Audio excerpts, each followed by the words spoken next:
Isa sa pinakapaborito kong treats nung bata ko was coconut macaroons.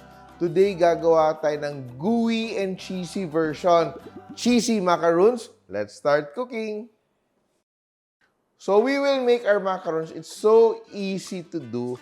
And yung gamit natin ay desiccated coconut o yung dry coconut. Nabibili natin to sa ating mga groceries.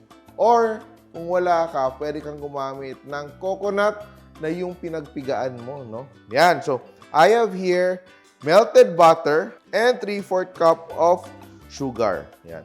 Bakit maraming sugar? Kasi gusto natin na medyo chewy eh. Not so healthy, pero super masarap. Yan. Combine natin. I will add 1 can of condensed milk. Diba? May condensed milk pa, may butter pa, may sugar pa. Oh, it's not healthy. Pero it's so yummy. Yan. Blend natin, mix natin. And I will add 2 eggs, 1 at a time. Blend lang natin, no? You can also add vanilla here and a little salt. And I will add half a teaspoon of salt. So, ito yung ginagawa ko nung bata pa. Dahil sobrang easy to do. Combine lang natin, no? Iba lang yung recipe nung bata ako. Ito, mas fancy kasi may butter. Walang butter yung sa amin dati. So, yung ating desiccated coconut is more or less 2 cups. Yan.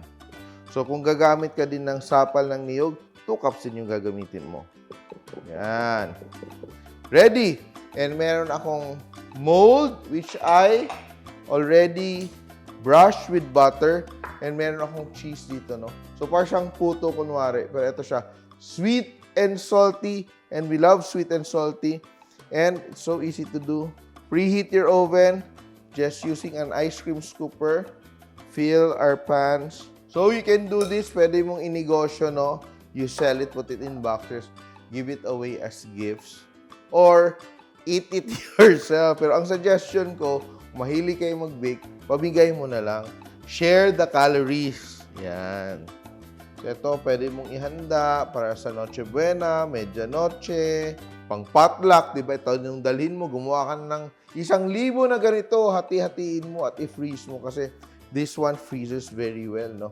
So, ito siya, siguro, if you want it medyo mistisa, 10 minutes. Then, medyo moist ang loob. You want it a little bit more toasted on the outside, 15 minutes. Pero gagawin natin mga 12 minutes. Pero perfect pa rin siya. And now, I'm ready to bake.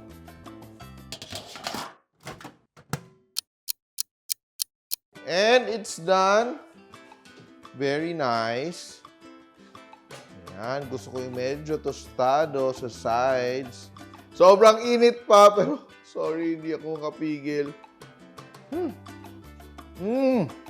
Top.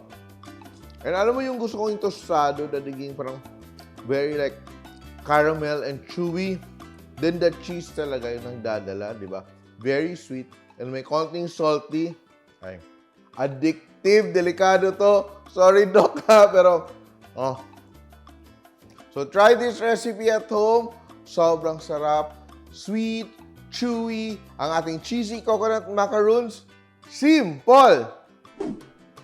Please like and share my videos. And if you like more recipes like this, please click here to subscribe. And don't forget to hit the bell button to get notified. Simple!